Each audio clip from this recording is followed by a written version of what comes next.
With his notebook in his hand and a shy smile gracing his lips. Or twerking. Hey. Collector of stories, telling narratives so beautifully you forget that they're ugly. I speak it honestly without apology. So don't pardon me if I spit these words out illogically. I don't strive to be, not nearly like I strive to become. I don't strive to be, not nearly like I strive to become. Hey, let us begin, listen up, there ain't no time to waste. Peak this grace, open up so you can have a taste of this feast. I'm a beast to say the least in these streets, and I'm a king and a queen up in these sheets. Ay. Fuck your binary, I make a fine fairy, and it's scary that these oppressive gender roles are legendary. Yet there's so much more that we could be. By far, don't get trapped at thinking what's in your pants is all of who you are. You're a star, like you're literally brilliant, my love. You're fucking resilient. I pay attention because I need you to hear it, need you to claim it, need you to name it so that you could say it or pray it. But mother said you better not shame it because you're a magical being, an ethereal queen with a spiritual lean. Peep this, a fucking beautiful scene. This is a warmth inside the world that's so cold. Create big, create bold, but this is holy. Let it nourish your soul. Hello.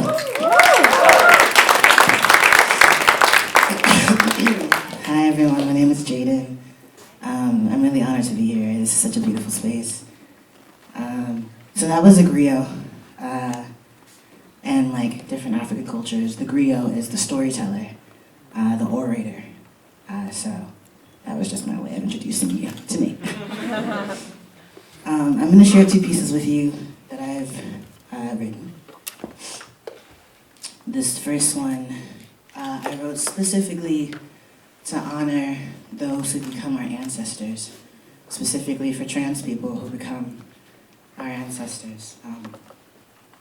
And this year in particular, I knew Vicky Gutierrez. She was a client of mine where I work. And it really impacted me to see a face and a name that I knew personally. So this is for them. Love. There are things we always know.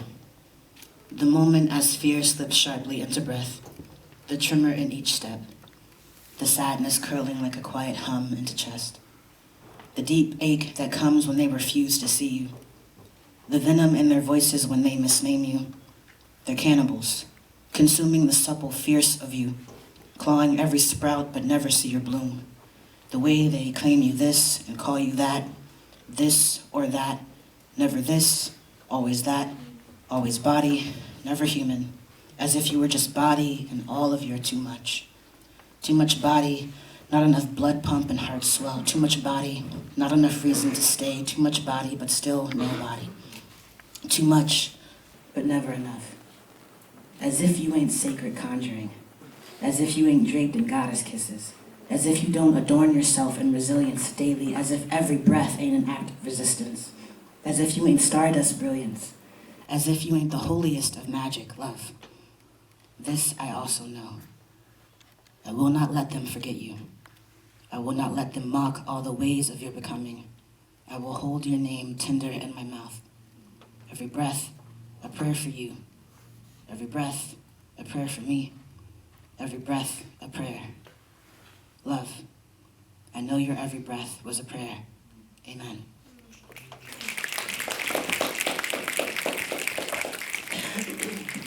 I love the synopsis, so cute. This last one I'm going to share with you. I have to tell you the story first. It's called Thoughts on Becoming a Black Man so far.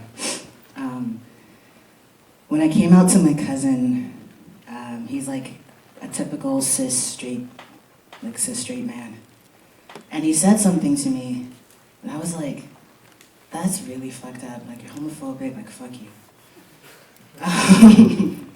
But it wasn't until much later that I understood what he meant. And it was less of, like, him trying to be rude and more of him trying to warn me.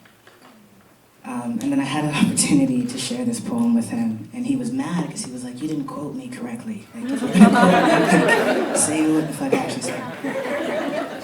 He was so mad. He was like, no, so what the fuck I really said. So this is with his like exact quote. So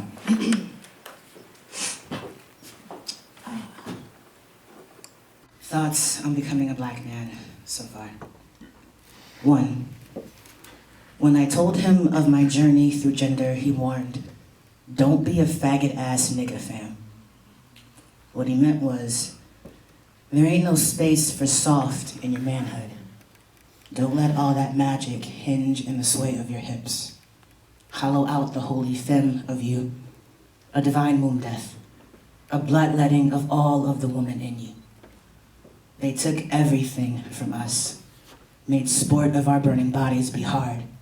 Be stone in all your blackness, take refuge in the deep thick of your melanin. Maybe you will bleed less when they try to kill you, because they will try to kill you. 2. Fear used to be hot combs and relaxers, burnt ear tips on school picture day. When combs became weapons in mothers' hands, the unkinking of unruly coils, the quest for a more tameable beauty, uncrossed ankles on a skirt, the curves of this body as invitation. Too many men with too many wandering hands. Every man I'd have the audacity to ignore in the walk home.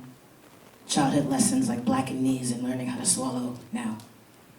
Fear is sirens and handcuffs and badges and guns and white folks who miss lynching as pastime and righteous defenders of bathrooms. And is my voice too high? And what gender do they see right now? And if they see me in a tie, will they know I'm one of the good ones? And is my music too loud, as if they could atrophy the boom cap brilliance of my blackness? And if they see me in a tie, will they know I'm one of the good ones? And almost believing that goodness means survival and applying worth to bodies based on genitals and melanin and pussy is proof of woman and therefore invitation, and black is proof of threat, of criminal, of brute, of breakable, of nigga, of something less than human, of the kinds of bodies branches beg for the weight of the kinds of lives that aren't supposed to matter. 3. Every day that I wake up black, trans, and breathing is a miracle. Thank you.